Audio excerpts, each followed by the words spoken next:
नमस्कार. मालिकेच्या पुढील काही भागांमध्ये आपल्याला खूपच जबरदस्त असा ट्विस्ट पाहायला मिळणार आहे. नक्की आता रागिणीने जो डाव आखलेला आहे भूमीच्या नावावर, आकाशच्या नावावर असलेली जी प्रॉपर्टी आहे, म्हणजेच आकाशच्या आईबाबांची जी प्रॉपर्टी आहे ती स्वतःच्या ताब्यात मिळवण्यासाठी रागिणीने हा सगळा डाव आखलेला असतो. ही सगळी खेळी रागिणीने खेळलेली असते. पण भूमी हे सगळं कशा पद्धतीनं उधळून लावत आहे ते आपल्याला आजच्या या व्हिडिओमध्ये पाहायला मिळणार आहे. नक्की भूमीने कोणता डाव आखलेला आहे, कोणत्या गोष्टी समोर आणलेल्या आहेत ते आपल्याला पाहायला मिळणार आहे. तर आणि त्याचबरोबर बाळाच्या भविष्यासाठी जेव्हा भूमी आकाशशी बोलणार आहे आणि त्यानंतर काही पुरावे भूमी दाखवणार आहे, त्यावेळेस मात्र रागिणीचा डाव उलटा पडणार आहे आणि रागिणीची वाट लागणार आहे.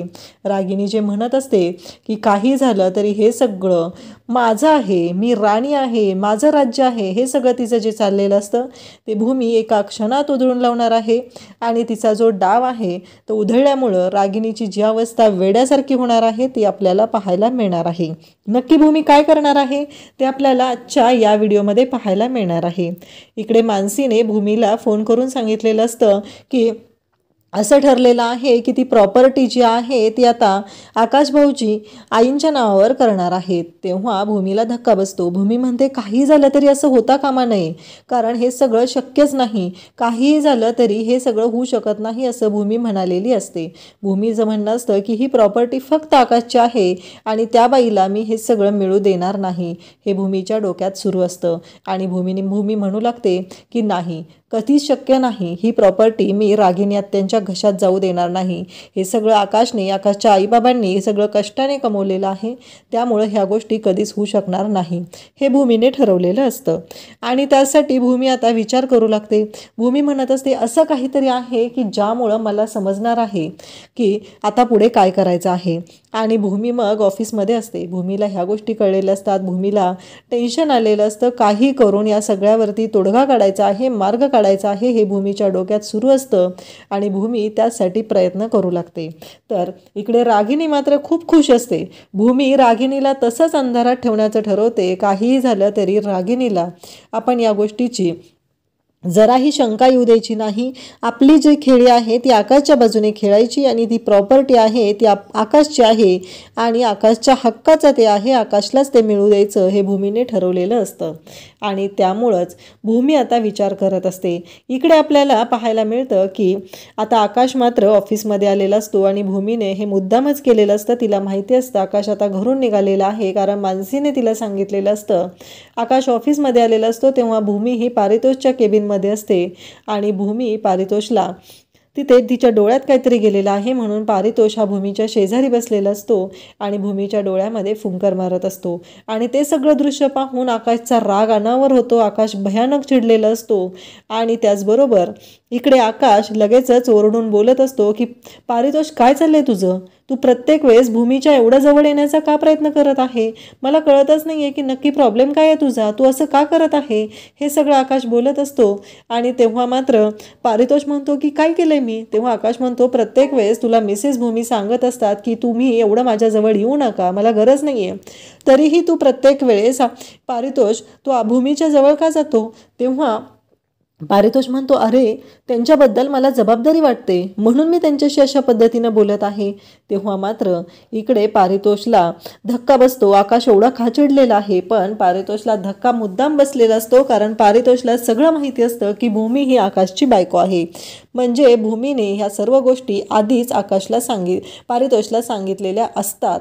कारण पारितोषने जेव्हा इंटरव्ह्यू घेतलेला असतो त्यानंतर दुसऱ्याच दिवशी भूमीला त्याने विचारलेलं असतं की तुम्ही माझ्याशी खोटं बोललेलं आहात, कारण काहीही झालं तरी तुम्ही या भूमी देसाई जरी असल्या तरीही तुम्हीही मला माहिती आहे की तुम्ही कोण आहात ते. तेव्हा मात्र इकडे भूमीला धक्का बसलेला असतो आणि भूमी म्हणत असते म्हणजे? तेव्हा तो म्हणतो की तुम्ही आकाश महाजन यांची बायको आहात.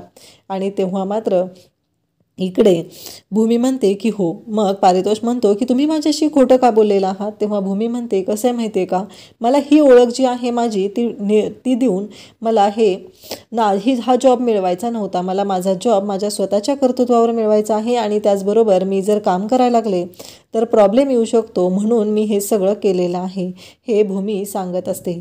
त्याचबरोबर भूमीचं असं म्हणणं असतं काहीही झालं तरीही ह्या सर्व ज्या गोष्टी आहेत त्या खूपच वेगळ्या पद्धतीने हँडल कराव्या लागणार असतात.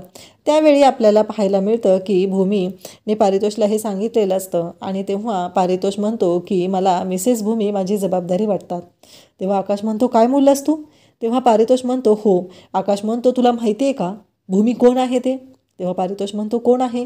माझी एम्प्लॉई आहे, माझ्या एम्प्लॉईची काळजी घेणं ही माझी जबाबदारी आहे. तेव्हा आकाश म्हणतो की भूमी माझी बायको आहे आणि एवढं तू तिच्या क्लोज गेलेला मला चालणार नाही. तेव्हा पारितोष म्हणतो की मी आत्ता जे वाक्य वापरलं ते तू नीट ऐकलेलं नाही आहेस आकाश. भूमी माझी जबाबदारी आहेत. तेव्हा तसं बोलता क्षणी इकडे आकाशला लगेचच धक्का बसतो. आकाश म्हणतो काय. तेव्हा पारितोष म्हणतो की हो, कारण मिसेस भूमी ह्या माझ्या मित्राची बायको आहेत आणि ही माझी जबाबदारी आहे.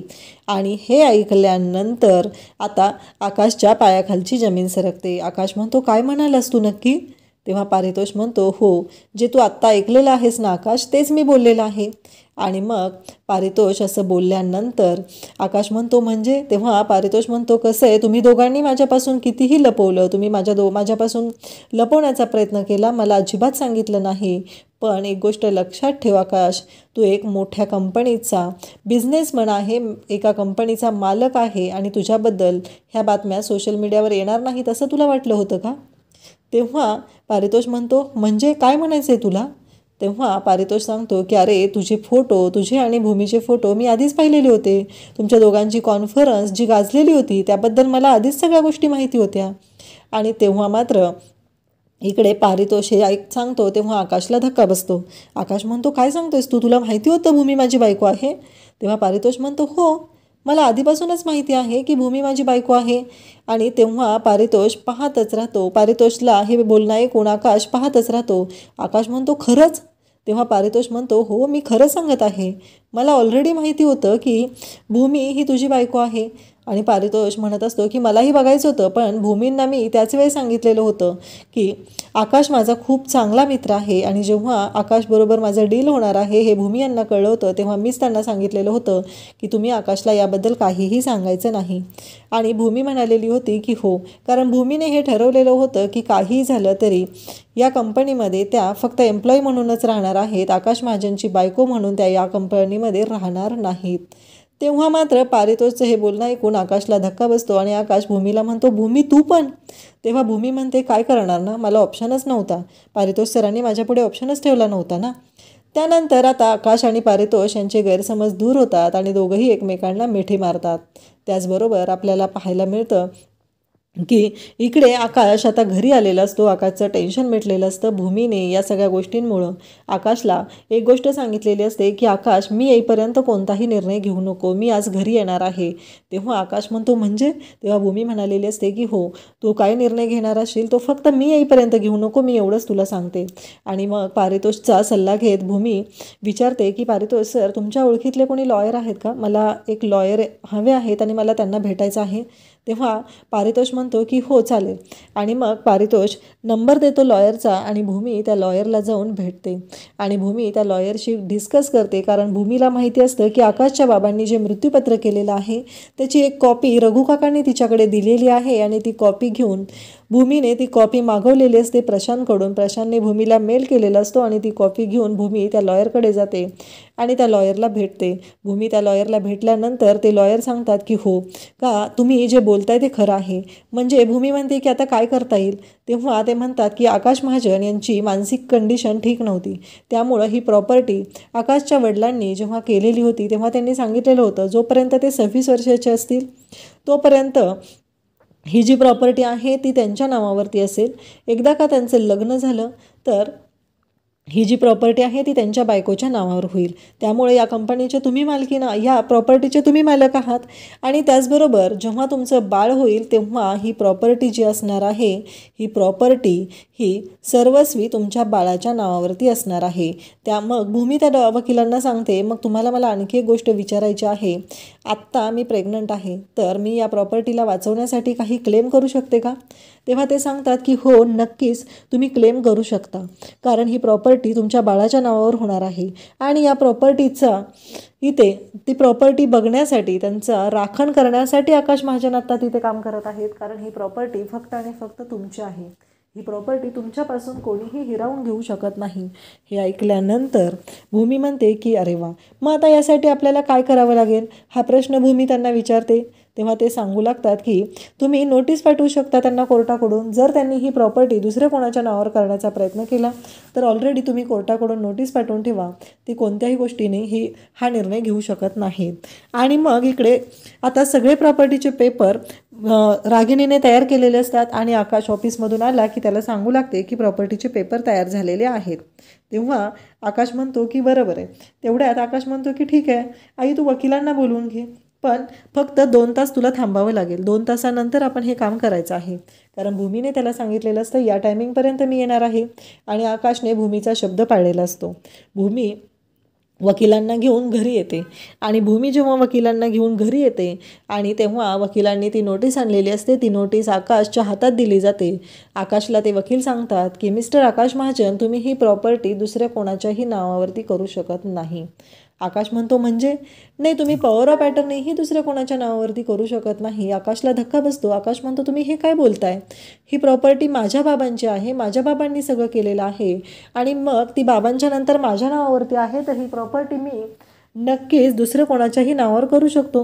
तेव्हा ते वकील साहेब म्हणतात की तुमच्या बाबांनी मृत्यूपत्र केलेलं होतं, आणि त्या मृत्यूपत्रानुसार तुम्ही ही प्रॉपर्टी दुसऱ्या कोणाच्याही नावावरती करू शकत नाही, कारण तुमच्या लग्नानंतर ही प्रॉपर्टी तुमच्या नावावरती राहिलेली नाही. तेव्हा आकाश म्हणतो म्हणजे? तेव्हा ते सांगतात की जेव्हा तुमचं लग्न जर 26व्या वर्षी झालं असतं तर ही प्रॉपर्टी तुमच्या बायकोच्या नावावर होणार होती, आणि तुमचं लग्न जर झालं नसतं तर ह्या प्रॉपर्टीला आपल्याला दान करावं लागलं असतं, असं त्या मृत्यूपत्रामध्ये नमूद आहे.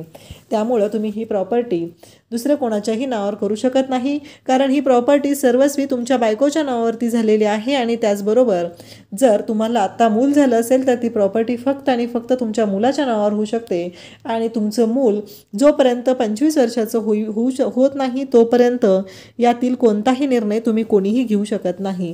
मिसेस भूमी आणि तुम्ही दोघंजण या प्रॉपर्टीचे रखवालदार म्हणून काम करणार आहात. हे ऐकल्यानंतर रागिणीच्या पायाखालची जमीन सरकते. रागिणीला कळायचं बंद झालेलं असतं. रागिणी विचार करायला लागते की हे सगळं काय झालेलं आहे. रागिणीच्या अगदी डोळ्यातून पाण्याच्या धारा वाहू लागलेल्या असतात. तिला कळतच नसतं की एवढा मोठा डिसिजन नक्की हे सगळं कशामुळे झालं, या सगळ्याला काय जबाबदार आहे. म्हणजे मी कमी पडले का? आणि ही भूमी माझ्या वरचढ ठरत चाललेली आहे. आज तर या भूमीने इतका मोठा डाव टाकलेला आहे. आणि हे ऐकल्यानंतर इकडे आजीला मात्र खूप छान वाटलेलं असतं, कारण प्रॉपर्टी तर वाचलेली असते, प्रॉपर्टी ही भूमीच्या नावावरती असते, आणि आता जो निर्णय घ्यायचा आहे तो भूमी घेणार असते. तेव्हा आकाशला भूमीला म्हणू लागतो की भूमी, तू काय ठरवले? मला तर ही प्रॉपर्टी आईच्या नावावरती करायची आहे. तेव्हा भूमी म्हणते की आकाश, ही प्रॉपर्टी माझ्या बाळाची आहे, आणि माझ्या बाळाच्या तोंडचा घास असा मी कोणालाही देणार नाही. काहीही झालं तरी ही प्रॉपर्टी फक्त आणि फक्त माझ्या बाळाची आहे, आणि त्यामुळं माझं बाळ 25 वर्षाचं झाल्यावर जो निर्णय घेईल तेव्हा हे सगळं ठरवण्यात येईल. आता भूमीलाही रागिणी काही करू शकणार नसते, आणि भूमीच्या बाळालाही, कारण बाळ जोपर्यंत 25 वर्षाचं होत नाही तोपर्यंत रागिणी आता पूर्णपणे अडकलेली असते. याआधी आकाश 25 वर्षाचं होईपर्यंत रागिणी अडकलेली असते, परंतु मृत्यूपत्र अचानक चेंज केल्यामुळं हॉस्पिटलमध्ये असताना मरणाच्या आदल्या दिवशी आकाशच्या बाबांना संशय आलेला असतो, आणि त्यानंतर त्यांनी ते मृत्यूपत्र बदललेलं असतं, आणि रघु काकांनी जाण्याआधी ते मृत्यूपत्र भूमीला देऊन गेल्यामुळं इथे रागिणीची वाट लागलेली असते. रागिणीला आता कळायचं बंद झालेलं असतं.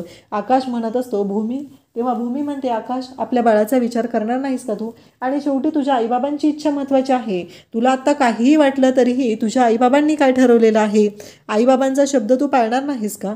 बाबांनी एवढं मृत्यूपत्र तयार केलेलं आहे आणि तू ते मृत्यूपत्र डावलून ही प्रॉपर्टी जर आत्यांच्या नावावर मला करायला सांगत असशील तर मी ही प्रॉपर्टी आत्यांच्या नावावरती करायला तयार आहे.